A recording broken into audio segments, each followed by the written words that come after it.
আসসালামু আলাইকুম। বিলাস খামারের পক্ষ থেকে সবাইকে জানাই আন্তরিক শুভেচ্ছা অভিনন্দন এবং পবিত্র মাহে রমজানের শুভেচ্ছা। তো আশা করতেছি সবাই রোজা আছেন। তো আমি প্রথমেই শুরু করছি আমার যে খামারের ভিডিও চিত্র নিয়েই, কারণ অনেকে অনেক রকম কথা বলতেছেন। আসলে আমার খামার নিয়েই আমি ব্যস্ত থাকতে চাই, কিন্তু তারপরে কিছু কথার উত্তর না দিলেই নয়, কারণ সবার কমেন্ট এবং ফোন কল হয়তো বা আমি ধরতে পারি না, বা তাদের কথাগুলোর উত্তর দিতে পারি না, যার কারণে আমার ভিডিওর মাধ্যমেই তাদের কথাগুলোর উত্তর দিতে হয়। সেজন্যই কিছু কথা বলি। তারপর আপনারা আমার খামারের ভিডিও চিত্র প্রতিদিনের মতো দেখতে থাকুন। তো প্রথমে যেটা আমি বলবো সেটা হলো, ইনশাল্লাহ আমি আবারও কালার বাট উঠাইছি, কিন্তু মুরগিগুলোকে এখন পর্যন্ত ভ্যাকসিন করি নাই, বা ইনশাল্লাহ করার ইচ্ছা এখন পর্যন্ত নেই। তো সবাই আমার জন্য এই জন্য দোয়া করবেন, যাতে আমি এই যে একটা প্রতিকূল অবস্থা বা ভাইরাসজনিত ওয়েদার আবহাওয়াটা, তো এই সময় যেন আমি আমার মুরগিগুলোকে সঠিকভাবে লালন পালন করে বিক্রি পর্যন্ত ধরে রাখতে পারি। তো সবাই এই জন্য দোয়া করবেন। তো আমি আসলে ভ্যাকসিনে আমাকে অনেক ভাই পরামর্শ দিয়েছে, তো তারা মন খারাপ করবেন না, কারণ আমি আমার জায়গাতে আমি অটুট। আমি সবার সাথে বিষয়গুলো নিয়ে পরামর্শ নেই, বাট সিদ্ধান্ত আমিই নেই। তো এটা আপনারা মনে কিছু নেবেন না। তো ভ্যাকসিনটা আসলে করব না, এটাই আমার তো দেখা যাক। তারপর আল্লাহ ভরসা, কারণ আল্লাহর উপর ভরসা আছে, কিছু হবে না। আর ভুট্টা ফার্মেন্টেশনটা ইনশাল্লাহ 12-13 দিন থেকে আবারও শুরু করব। সবাই এই জন্য দোয়া রাখবেন। আর এখন পর্যন্ত আমার 300 বাচ্চাই সুস্থ আছে, বরঞ্চ 2টা বাচ্চা আমার 2 দিন আগে অ্যাড হয়েছে, সেটা হয়তো সবাইকে জানাই নাই। 2টা বাচ্চা হলো আপনার ব্রাউন কক, যেটা আমার এক ভাতিজা কিনে রেখেছিল আমাদের বাড়ির উপরে। ওই বাচ্চাগুলো নিয়ে আসে, তো 25 টাকা 30 টাকা করে পিস বিক্রি করে। তো ও খেলা চলে ওই 2টা বাচ্চা কিনেছিল। পরে ওই 2টা বাচ্চা আমি যাই হোক আমার এখানে নিয়ে এসেছি, যেহেতু একটা প্রাণী, সে তো আর খেলার জিনিস না।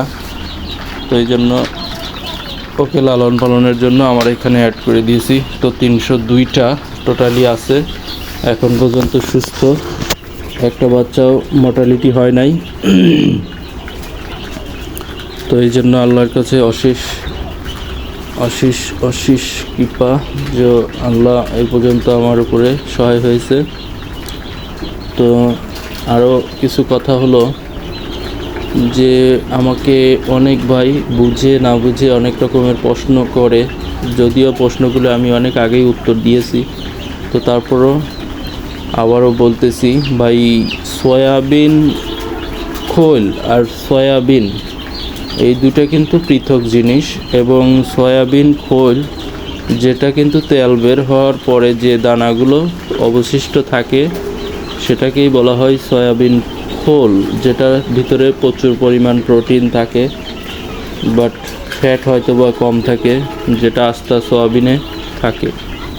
তো এই জন্য একজন প্রশ্ন করেছে, ভাই আপনি সবাই তো সয়াবিন খোলটার কথা বলে, আপনি আস্তা সয়াবিনের উপরে কেন আস্থা রাখলেন, বা এই বিষয়ে আপনি কি বলবেন?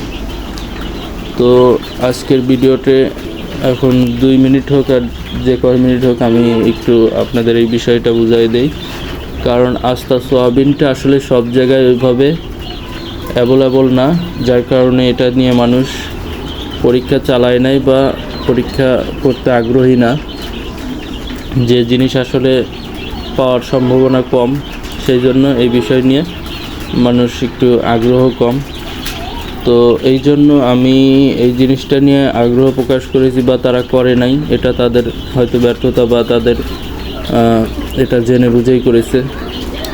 তো আস্থা সোয়াবিনটাই আপনার কোনো পরামর্শক থাকলে তাদের সাথে আপনি কথা বলে জিনিসটা বিষয়ে আরও ক্লিয়ার হবেন, আমার কথা না শুনেও। তো আস্থা সোয়াবিনে আপনার ফ্যাট এবং প্রোটিন মোটামুটি গুণগত দিক থেকে ভালো পরিমাণে থাকে, যদিও আমি গবেষণা করি নাই বা আমার কোনো এর প্রতি আইডিয়া নাই। তো তারপর আমি যেহেতু পরীক্ষা করেছি, সেই আলোকে আপনাদের সাথে দুটি কথা বলতেই পারি। তো সেই জন্যই বলছি যে আমি আসলে আস্থা সোয়াবিনটা আমাদের এখানে অ্যাভেলেবল, সেই জন্য আমি এটা করে আমি মোটামুটি সফল হয়েছি। তো সেই জন্য আমি সবাইকে এটা মানে সবার মাঝে আমার চ্যানেলের মাধ্যমে আমি জিনিসটা বুঝাইতে পেরেছি। অলরেডি অনেকে শুরু করেছে, ইনশাআল্লাহ সবাই মোটামুটি মানে তার দিক থেকে বলতেছে যে না ভাই এটাতে ভালো হচ্ছে খোলের চেয়ে। অনেকে এটা এর আগে ওরা খোল দিয়ে মানে সোয়াবিন খোলটা দিয়ে করেছিল, যেটাকে সোয়াবিন খোল বনুন মেল বনুন এটা দিয়ে করেছিল, যেটার চেয়ে এটাতে অনেক ভালো মানে তারা বুঝতেছে। কারণ খোলটা আপনার পরিমাপে অনেক বেশি দিলেও যা আস্থা সোয়াবিনের মতো কাজ করবে না, কারণ এর ভিতর থেকে কিন্তু আপনি মানে তেলটা কিন্তু বের হয়ে যাচ্ছে। তো সোয়াবিন তেলে প্রচুর পরিমাণ ফ্যাট থাকে। তো এইটা কিন্তু আপনি যখন আস্থা সোয়াবিনটা দিয়ে করবেন, তখন এই ফ্যাটটা কিন্তু আপনার যাই হোক মুরগির গ্রোথে সহায়তা করবে, আমি যেটা বুঝি আর কি। আর খোলে কিন্তু আপনি সেই সহায়তাটা পাবেন না। তো খোল আপনি 10 কেজিতে 5 কেজি দেন বা 4 কেজি দেন, সেটা কিন্তু আসলে এখানে আপনার আস্থা সোয়াবিন 2 কেজি দিলে পরেও মোটামুটি সেই কাজটা আমার মনে হয় যে তার চেয়ে ভালো হবে। তো সেই জন্যই আমি আস্থা সোয়াবিন দানাটা দেই। তো এখানেই আমার হলো তাদের সাথে মানে একটা দূরত্ব বা তাদের সাথে আমার পার্থক্য। তো যারা আমার ভিডিও দেখেন তারা কখনোই ওনাদের সাথে আমাকে মানে যুক্ত করবেন না, আমি যাতে এই বিষয়ে তাদের সাথে আমার যাতে কোনো রকম একটা না হয়, মানে প্রতিযোগিতা না হয় বা তাদের সাথে একটা দ্বন্দ্ব না হয়। কারণ আমি আমারটা পরীক্ষা করেছি এবং আপনাদেরকে আমি প্র্যাকটিক্যালি করে দেখাইয়া দিয়েছি। তো আপনারা চাইলে করবেন, না চাইলে না করবেন, বাট এরকম ফালতু কোনো বিষয় নিয়ে আমার সাথে তাদের দ্বন্দ্ব না করাটাই উত্তম। এবং তারা তাদের যে দিকটা তাদের কাছে ভালো মনে হচ্ছে তারা সেটাই করছে। আপনাদের বিবেচনা থাকলে সেটা আপনারা বুঝে নেবেন যে আসলে কোনটা সঠিক বা কোনটা ভুল। তো আমি এর আগেও 2-4টা ভিডিওতে বলেছি, তো এখন আর ওই বিষয়ে বলতে চাই না। রোজার মাস, রোজা থেকে কারোর গীবত বা কিছু করাটা কোনো রকমেই ঠিক নয়, বা গীবত করা কখনোই ঠিক নয়। কারণ গীবতকারী তার যে ন্যূনতম শাস্তি সেটা হলো নিজের আপন ভাইয়ের মৃত মাংস খাওয়া আর কি। তো যাই হোক, আমি এ বিষয় নিয়ে আর কথা না বলি। তো আপনারা চাইলে আপনাদের খামারে ভুট্টা ফার্মেন্টেশনটা করবেন, যদি মনে করেন আমার প্রক্রিয়ায় করতে পারেন। আর যদি মনে করেন তাদের প্রক্রিয়ায় করতে চান তো করতে পারেন। তো আমার প্রক্রিয়াটা হলো আমি কোনো রকম মেডিসিন ইউজ করি না, বা মেডিসিনের বিষয় নিয়ে কোনো রকম আমি আর কোনো তথ্য দেই না। তো এটাই হলো আমি আর একটা কথা না বললেই নয়, কারণ আমাকে কোনো ফিড কোম্পানি কোনো রকম স্পন্সর করে নাই, বা কারোর ফিড কোম্পানির কোনো চাপেও নাই। আমি যেটা আমার ব্যক্তিগত অপিনিয়ন বা পরীক্ষা গবেষণা যেটাই বলুন, আমি মনে করি যে ভুট্টা ফার্মেন্টেশনের পাশাপাশি ফিডটা রাখতে হবে, তাহলে আপনি মোটামুটি আপনার খামারে আপনি লাভবান হতে পারবেন। কিন্তু এখানে অনেক ভাই মনে করতেছে, ভাই মনে হয় যে কোনো ফিড কোম্পানির চাপে আছে, সেই জন্যই এই লাস্ট 2 ভিডিওটা এরকমভাবে হয়তো বা পাবলিশ করেছে যে ভুট্টা ফার্মেন্টেশন ভালো বাট ফিডের বিকল্প নয়। তো আসলে আমি এটা আমার ব্যক্তিগত পরীক্ষা বা ওপিনিয়ন থেকেই বলেছি, কারণ আমার কিছু টাইগার মুরগি ছিল, সেটার উপর আমি পরীক্ষা করেছিলাম।